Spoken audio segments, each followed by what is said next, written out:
ये भी लिख सकता था कि बीएसपी मजबूत हो रही है और सत्ता शासन में वापसी करेगी, तमाम विपक्षी पार्टियां मुश्किलों में। लेकिन इस व्यक्ति की हेडलाइन क्या होती है कि बसपा मजबूत होगी तो कांग्रेस कमजोर होगी। क्यों? क्योंकि जो दलित समाज है, मुस्लिम समाज है, उसको इनडायरेक्टली ये व्यक्ति मैसेज भेजना चाहता है कि तुम समझो, तुम बसपा को मजबूत मत करो। तुम बसपा को मजबूत करोगे तो कांग्रेस को मजबूत करना है, क्योंकि वो भाजपा को हराएगी, बसपा भाजपा को नहीं हराएगी। ये नैरेटिव गढ़ने के लिए निकल चुका है व्यक्ति अजीत अंजुम। नमस्कार दोस्तों, एक बार फिर से आप सबका बहुत बहुत स्वागत है। कहते हैं ना कि जैसे जैसे आपकी राजनीतिक हैसियत बढ़ती है, जैसे जैसे राजनीति में आप आगे बढ़ते हैं, आपकी विरोधियों की संख्या बढ़ जाती है। और खास तौर से अगर बहुजन समाज की राजनीति की बात करेंगे, बीएसपी सुप्रीमो बहन मावती की राजनीति की बात करेंगे, तो देश के अंदर जब जब भी बीएसपी अग्रणी भूमिका में आगे बढ़ती है, राजनीतिक हिस्सेदारी उसकी मजबूत होती है, तो देश के अंदर जो बीएसपी खेमे का विरोध करने वाला पूरा का पूरा जो गैंग है, उसके अंदर खलबली मच जाती है कि भागो भागो भागो, जल्दी कुछ करो, नहीं तो बीएसपी सुप्रीमो बहन मावती का जलवा जो है आगे बढ़ रहा है। जलवा तो कायम रहेगा, तुम जलते रहो। मैं तो यही कहूंगा बीएसपी के जो विरोधी हैं उनको कि बहन मावती का जो जलवा है वो था, है और आगे भी बना रहेगा। आपकी बेचैनियों से उनकी राजनीति पे कोई प्रभाव पड़ने वाला नहीं है। तो चलिए खबरों को आपको विस्तार से बताते हैं कि किस तरीके से हरियाणा विधानसभा के अंदर बहन मावती के खिलाफ जो है अब पूरी देश की मीडिया उतर चुकी है। जी हाँ, देश की मेन स्ट्रीम मीडिया कह लीजिए या फिर सोशल मीडिया के तमाम जो चेहरे हैं, किस तरीके से उन्होंने खूंटा गाड़ के अब खड़े हो चुके हैं हरियाणा के अंदर कि अब बीएसपी को तो तोड़ देना है, क्योंकि बीएसपी की जो लहर चल रही है इस समय हरियाणा के अंदर अच्छे अच्छों का माहौल बिगाड़ते हुए नजर आ रही है। यानी कि वहां पर कांग्रेस हो, सर पे पसीने आ रहे हैं, या फिर बीजेपी। तो चलिए किस तरीके से देखते हैं कि कुछ चंद चेहरे ऐसे हैं जिनको दिक्कतें शुरू हो चुकी हैं। तो पहली तस्वीर देखिएगा, आपकी स्क्रीन पर आ रही होगी, आप इन्हें बेहतर तरीके से पहचान रहे होंगे। अजीत अंजुम। जी हाँ, अजीत अंजुम भाई पुराने पत्रकार रह चुके हैं मेन स्ट्रीम मीडिया के, लेकिन वहां से इनको लात मार करके किस तरीके से बाहर निकाल दिएगा। हालांकि अजीत अंजुम को अब बाहर निकाल देगा तो खुद का चैनल चलाते हैं अब अजीत अंजुम के नाम से। अब इनको आपने देखा होगा कि लगातार 2024 लोकसभा चुनाव में ये महामानव बनाने पर तुले हुए थे राहुल गांधी को। ये हर जगह खबरों में दिखाते थे, जाकर के बाइटें लेते थे ऐसी ऐसी जगह ढूंढ करके। ये कहते थे कि केंद्र की सत्ता में अब तो इंडिया गठबंधन आएगी, राहुल गांधी के नेतृत्व की सत्ता शासन बनेगी। तो चलिए, इनकी भक्ति तो जग जाहिर है, आप भी जानते होंगे कि कांग्रेस के कितने बड़े भक्त हैं, अनन्य भक्त कह सकते हैं। भक्तों में भी एक चरम वाले जो भक्त होते हैं, चाटुकार मंडली, उसके ये प्रमुख है। तो इस प्रमुख की कैसे धुलाई हो गई हरियाणा के अंदर और बीएसपी के समर्थक ने इसको कैसे धोया, वो आज मैं आपको दिखाता हूं। जिस तरीके से बहन मावती की पहली रैली हुई हरियाणा के अंदर और लाखों समर्थक पहुंचे, जो कि बहुत सारे पार्टियों को भी उम्मीद नहीं थी, कांग्रेस को भी उम्मीद नहीं थी, बीजेपी को भी उम्मीद नहीं थी और विरोधियों को उम्मीद नहीं थी, पत्रकारों को भी, कि इतनी भीड़ भी हो सकती है। अब जब लाखों से ऊपर भीड़ हो गई तो इस भीड़ को पॉजिटिव तो दिखा नहीं सकते हैं, क्योंकि मीडिया ने तो कसम खा रखी है कि देश के अंदर सबकी तारीफ होगी, दिन रात मोदी मोदी होगा, दिन रात राहुल राहुल होगा, दिन रात अखिलेश होगा, ममता होगा, नीतीश होगा, लेकिन बहन मावती के ऊपर चर्चा नहीं की जा सकती है। अब लाखों की भीड़ हुई, मीडिया दिखाए कैसे? तो मीडिया क्या करती है कि उसको नैरेटिव को चेंज कर देती है। यानी जो भीड़ लाखों की है, अब उसको नैरेटिव निगेटिव में कैसे दिखाना है, उसको दिखाने के लिए लोग आतुर हो जाते हैं। अब ये जिम्मेदारी साहब के कंधों पर मिल गई है कि हरियाणा में भाई कांग्रेस का तो चुनाव फंस रहा है, दलित वोटर जो है बीएसपी सुप्रीमो बहन मावती के पाले में जा रहा है, तो अजीत अंजुम को तौल दिया गया कि आप जाइए, मुंह फाड़िए और वहां पर दलित समाज के वोटों के बीच में जाकर के कांग्रेस का माहौल जो है बिल्ड करिएगा। अब देखिएगा इस व्यक्ति के सातिर अंदाज कितने हैं। ये हरियाणा वाली रैली में जाता है और बीएसपी समर्थकों से पूछता है कि माहौल क्या है, इस बार किसकी सरकार बनेगी। तो भाई जो जिस पार्टी का समर्थक है, दिन रात जो घूम रहा है, दिन रात मेहनत कर रहा है, उसे सच्चाई पता है कार्यकर्ताओं को। उसने कहा कि यहाँ पर बसपा और अभय सिंह चौटाला का जो गठबंधन है इन लोगों का, उसकी सत्ता बनेगी और अभय सिंह चौटाला वहां पर मुख्यमंत्री बनेंगे।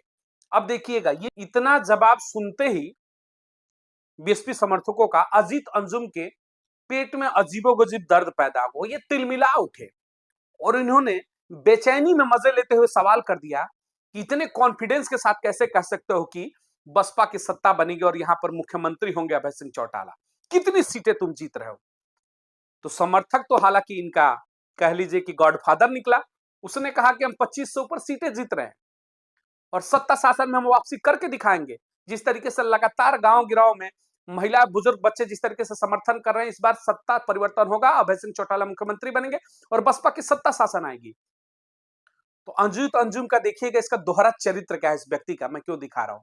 ये अगला सवाल पूछता है कि कितनी सीटें जीतेंगी, हर सीट का नाम बताओ। अब बताइए, 90 सीटें हैं। अब इसको अब किसी भी कार्यकर्ता जो एक उत्साहित है, दिन रात अपने पार्टी के लिए कार्य कर रहा है, वो कह रहा है कि बसपा की सत्ता आएगी, तो ये व्यक्ति उसे डिमोरलाइज करने के लिए, ये व्यक्ति उस कार्यकर्ता को उत्साहित करने के लिए क्या सवाल पूछता है कि हर सीट का नाम बताइए।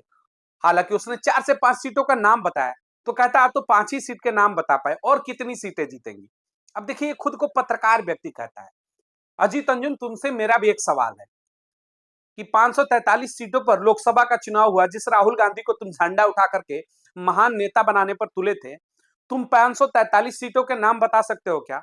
मैं तुमसे अगर सवाल पूछी कि 543 सीटें, तुम कहते थे कि राहुल गांधी मसीहा की सरकार होगी इंडिया गठबंधन की, तो तुम बता सकते थे क्या कि 300 सीटों जीतने का जो तुम टारगेट रखे थे गठबंधन का, वो 300 सीटों के तुम नाम बता सकते हो क्या? नहीं बता सकते। तुम पत्रकार हो फिर भी नहीं बता सकते। तुमसे अगर मैं हरियाणा की 90 विधानसभा सीटों का आकलन पूछ दूं कि हर सीट बताओ जिस पर तुम कह रहे हो इस समय ठुमका लगा रहे हो जाकर के, जिस तरीके से तुम नाच नाच रहे हो, हरियाणा के अंदर की कांग्रेस की सत्ता आ जाए, चाटुकारिता कर रहे हो राहुल गांधी की, जयकारे लगा रहे हो वहां पर और उनके लिए माहौल बना रहे हो, क्या तुम 90 सीटों के विधानसभा का नाम बता सकते हो क्या कि किस हिसाब से राहुल गांधी की सत्ता आ रही है, कौन सी 90 सीटें? जो नहीं बता पाओगे। पत्रकार हो फिर भी नहीं बता पाओगे। लेकिन बसपा समर्थक है, उसे किसी भी तरीके से फंसा करके अपमानित करना है, उसे किसी भी हाल में डिमोरलाइज करना है, तो उस व्यक्ति ने क्या सवाल पूछ दिया कि हर सीट का नाम बताओ। ये पत्रकार खुद को कहते हैं।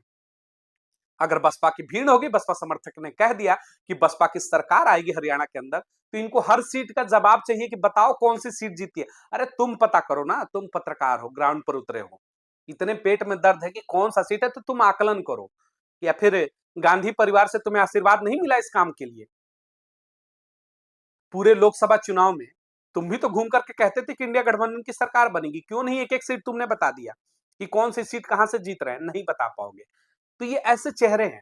मैंने कहा ना कि हरियाणा में जितनी ही बसपा मजबूत होगी, जैसे जैसे चुनाव नजदीक आते जा रहा है, ऐसे तमाम जो मुखौटे हैं ना, उनको छोड़ दिया गया खुले सांड की तरह कि जाओ और राहुल गांधी के लिए एकदम दौड़ लगाते रहो। जहां भी कोई और समर्थक दिखता है, बसपा के समर्थक को या फिर किसी अन्य दल का, उसे ऐसा घेरो कि वो कंफ्यूज हो जाए और कंफ्यूजन में फिर वो बसपा को छोड़ करके कांग्रेस के पाले में आ जाए। ये लोग माहौल बिल्ड करते हैं। ये वहां जाकर के रिपोर्टिंग करते हैं जहां पर बसपा के विरोधी होंगे और उसको बड़ी खबर बनाकर दिखाएंगे कि ये देखिए यहाँ तो माहौल बदल गया है, यहाँ तो बसपा का कोई जनाधार ही नहीं है। दूसरी देखिए, इनकी तस्वीर में इन्होंने एक पोस्ट किया है अपने चैनल पर, इस चीज को देखेंगे आप अजीत अंजुम की, तो इस व्यक्ति की काली सच्चाई आपके सामने खुल करके आ जाएगी। यह व्यक्ति ऊपर क्या लिखता है कि बीएसपी की रैलियों में जो भीड़ उमड़ती है, बीएसपी जितनी मजबूत हो रही थी, कांग्रेस को अब नुकसान होगा। अब बताइए, अगर बीएसपी मजबूत हो रही है तो कांग्रेस को नुकसान होगा, बीएसपी मजबूत हो रही है तो भाजपा को नुकसान नहीं होगा।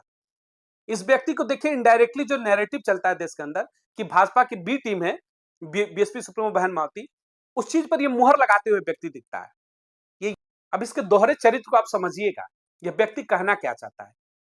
इसका एकमात्र लक्ष्य यही रहता है 2024 लोकसभा चुनाव हो, उस समय भी व्यक्ति यही चीजें लिखता था कि बसपा मजबूत हुई तो यूपी में इंडिया गठबंधन कमजोर होगा, और यही बोल बोल करके 37 सीटें अखिलेश यादव के पाले में इसने दिलवाया और 7 सीटें वहां पर राहुल गांधी ले गए। तो ये दोहरे चरित्र वाले हैं जो खुद को पत्रकार करते हैं, लेकिन सिर्फ और सिर्फ चाटुकार से के अलावा कुछ भी नहीं है। पत्रकारिता के ये निचले स्तर पर इतने जा चुके हैं कि इनको पता ही नहीं कि पत्रकारिता के आड़ में ये सिर्फ और सिर्फ दलित समाज को गुमराह करने का काम कर रहे हैं। यह व्यक्ति दिन रात देश के अंदर राहुल गांधी को हीरो प्रोजेक्ट करेगा, अखिलेश यादव को प्रोजेक्ट करेगा, लेकिन इस शख्सियत के जुबान से कभी भी बीएसपी सुप्रीमो बहन मावती की आप तारीफ नहीं सुन सकते हैं। और बहन मावती सत्ता में आएंगी, केंद्र में आएंगी, उत्तर प्रदेश में आएंगी, ये व्यक्ति कभी भी ये सवाल नहीं कर सकता है। और उल्टा ये शब्द लिखता है, देखिएगा अपने चैनल पर, कि बसपा मजबूत होगी तो कांग्रेस कमजोर होगी। क्यों होगी अजीत अंजुम? बसपा की मजबूती से कांग्रेस क्यों कमजोर होगी? यानी कि आप लोग कहीं ना कहीं दलाली करके दलित और मुस्लिम वोटों का जो है पूरा का पूरा सौदाबाजी आप लोग कर देते हैं कांग्रेस के अंदर, और आपको डर है कि मुस्लिम और दलित समाज का वोट जो है बीएसपी के साथ जाएगा तो बहुजनों की सत्ता आ जाएगी, और बहुजनों की सत्ता आएगी तो ये गांधी के जो हरजन बनकर घूम रहे हैं, या फिर राहुल गांधी जो लगातार कांग्रेस की विचारधारा रही दलितों के प्रति, उस पर कहीं ना कहीं लगाम लग जाएगी, रोक लग जाएगी। यही आपकी बेचैनी हो जाती है। तो ये वो चेहरे थे। जैसे जैसे बीएसपी मजबूत होगी, चुनाव नजदीक आएगा, अजीत अंजुम हुए, अभी तो रवीश कुमार मैदान में उतरने वाले हैं, प्रोफेसर लक्ष्मण यादव उतरने वाले, रविकांत उतरेंगे, सुमित चौहान उतरेंगे, तमाम उतरेंगे, अभी नेहा सिंह राठौर उतरेंगी। तमाम ऐसे गुलामों की पूरी मंडली खड़ी है जो बीएसपी के खिलाफ झोंक दी जाएगी। जाओ, कांग्रेस कमजोर हो रही है, बसपा को तोड़ दो, बसपा वोटरों को तोड़ दो। लेकिन आप मजबूती के साथ खड़े रहिए, दलित समाज, खासतौर से मुस्लिम समाज। अगर भागीदारी सुनिश्चित चाहते हैं तो आप मजबूती के साथ बहन माती के कंधों को कमजोर करिए।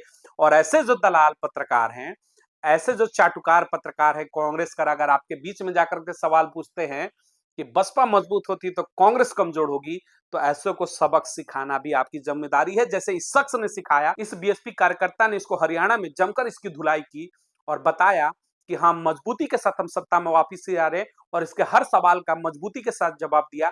आप भी जवाब देना सीखिए।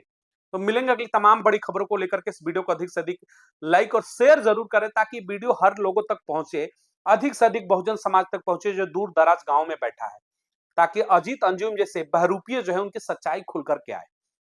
चैनल को अधिक से अधिक लाइक और सब्सक्राइब जरूर करिएगा ताकि चैनल का जब कारवा बढ़ेगा तो अधिक से अधिक लोगों तक खबरें बढ़ेंगी और हम और आप मिलकर के बीएसपी मूवमेंट को आगे ले जाने का पूरा दिन रात प्रयास करते रहेंगे और सफल भी होंगे। बहुत बहुत धन्यवाद।